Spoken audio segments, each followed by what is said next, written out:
मैं उत्तर प्रदेश की जनता को एक ख़ास संदेश देना चाहता हूँ। इस देश में जैसा दंगे फ़साद चल रहे हैं, ख़ास तौर से उत्तर प्रदेश के मुसलमानों से ये आह्वान करता हूँ कि जो आप ग़ुलामी की जंजीरों में जकड़े हुए हो, आप लोगों को उस ग़ुलामी की जंजीर को तोड़ना होगा और आपको अपना एक नेता चुनना होगा जो आपके सामने है।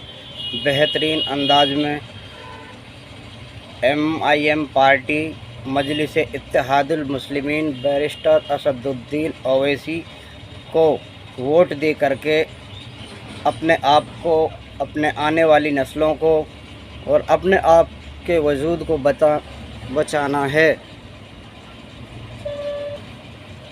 अब वक्त आ गया है संभलने का। मुसलमानों, संभल जाओ, खड़े हो जाओ, अपने आप को, अपने आने वाले बच्चों के भविष्य के बारे में सोचो।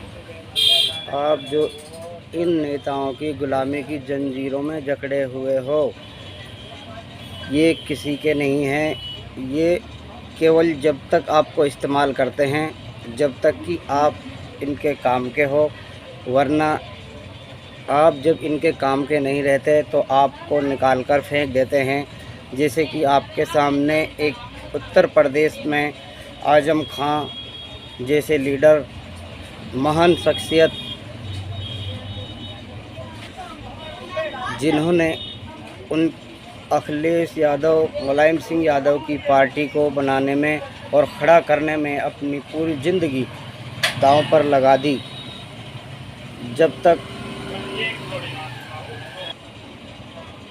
तक उनसे पार्टी का फ़ायदा होता रहा, तब तक उनको अपने साथ रखा। और आपने देखा है कि बकरी चोरी के केस में आज़म खां पर 87 मुकदमे लगा दिए गए हैं और उन सभी 87 मुकदमों में 85 मुकदमे ख़त्म भी हो गए हैं। लेकिन ये अखिलेश यादव नहीं चाहते कि आज़म खान जेल से बाहर आए, क्योंकि उनको दिख रहा है कि आज़म खान जेल से बाहर आएंगे तो मुसलमान वोट हमें नहीं मिलेंगी।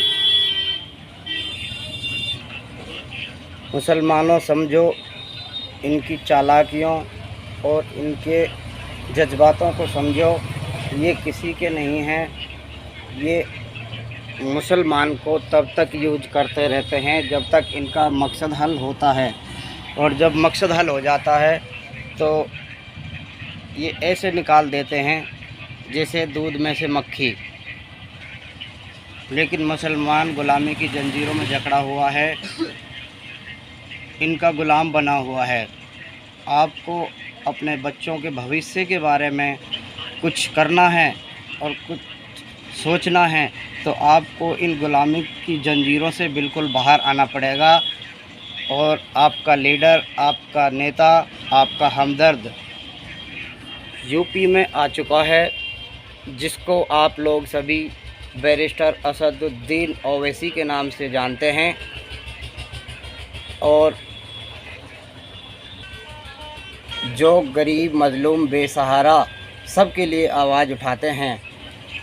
आज तक किसी की हिम्मत इतनी नहीं हुई कि जैसे बैरिस्टर असदुद्दीन ओवैसी ने भरे सदन में खड़ा होकर के NRC और ये जो काले कानून, कई काले कानून इस गवर्नमेंट ने बनाए थे, उसने भरे सदन में संविधान के दायरे में रह कर के उस काले कानून को फाड़ दिया।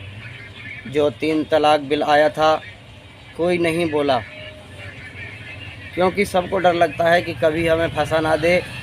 सिर्फ एक बंदा असदुद्दीन ओवैसी ऐसा है जिसको डर नहीं लगता। सिर्फ वो रब से, परवरदिगार से डरता है। और मुसलमान का काम भी यही है कि सिर्फ अपने परवरदिगार से डरना चाहिए।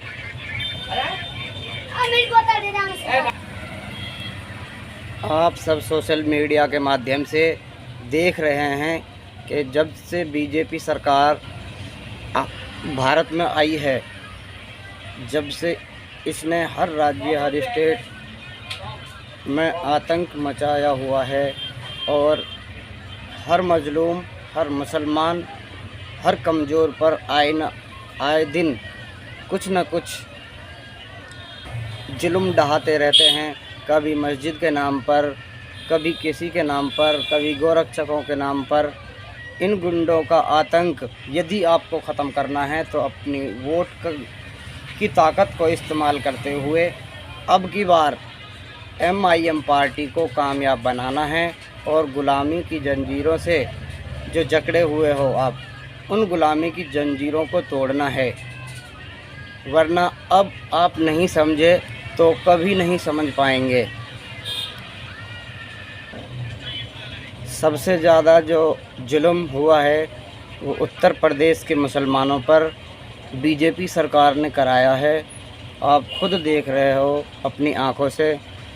इसको बताने की ज़रूरत नहीं है और बयां करने की ज़रूरत नहीं है।